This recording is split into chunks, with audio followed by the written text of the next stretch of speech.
একসময় দেশের ব্যান্ড সঙ্গীত মানেই ছিল তারুণ্যের উন্মাদনা। বছর জুড়েই হতো বড় বড় কনসার্ট, নতুন নতুন ব্যান্ডও নিয়মিত আসতো আলোচনায়। কিন্তু সময়ের সঙ্গে সেই চিত্র অনেকটাই বদলে গেছে। কমেছে কনসার্ট, হারিয়ে যাচ্ছে সম্ভাবনাময় অনেক ব্যান্ড দল।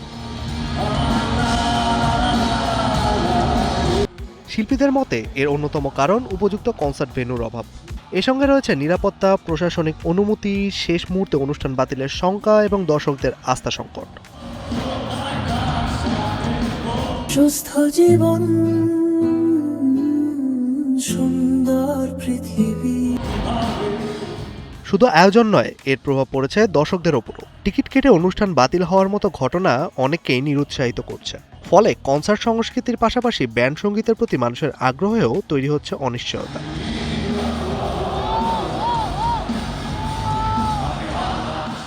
অনেকদিন পর এরকম একটা জোস লাইন আপের একটা কনসার্ট হলো। এখনও একটা প্রপার কনসার্ট ভেন্যু, কনসার্ট হল নাই।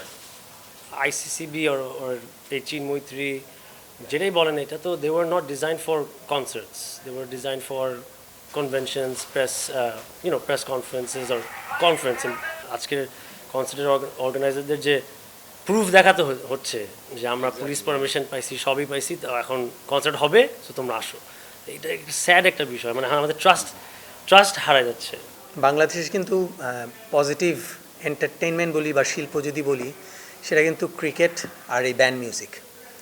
আমরা কিন্তু এই আমাদের ব্যান্ড মিউজিক স্বাধীনতার পর থেকে শুরু করে আজকে 2026-এ দাঁড়িয়ে এই পর্যন্ত কিন্তু আমরা যে কোনো ধরনের সেলিব্রেশন বলি, যে কোনো ধরনের ইয়েতে কিন্তু ব্যান্ড মিউজিককেই কিন্তু প্রাধান্য দেওয়া হয়। একটা ইন্ডাস্ট্রি তো সব কিছু মিলেই, এখানে শুধু আমরা যারা গান করি বা স্টেজে বাজাচ্ছি তারা না, এখানে যারা স্টেজ করছে, যারা অর্গানাইজার, সবারই উপর একটা ইম্প্যাক্ট আসে। তো এই শো আরও বেশি হওয়া উচিত। আমার মনে হয় এই যদি শো কম হয় তাহলে সবার উপর ইম্প্যাক্টটা পড়ে। প্রবীণ ব্যান্ড শিল্পীদের মতে নতুন ব্যান্ড টিকে থাকার জন্য শুধু প্রতিভা থাকলেই হয় না, প্রয়োজন ভালো গান, দীর্ঘমেয়াদী পরিকল্পনা আর ধৈর্য। ব্যান্ডগুলা যারা আসছে তাদেরকে ধৈর্য থাকতে হবে, স্যাক্রিফাইস মেন্টালিটি থাকতে হবে।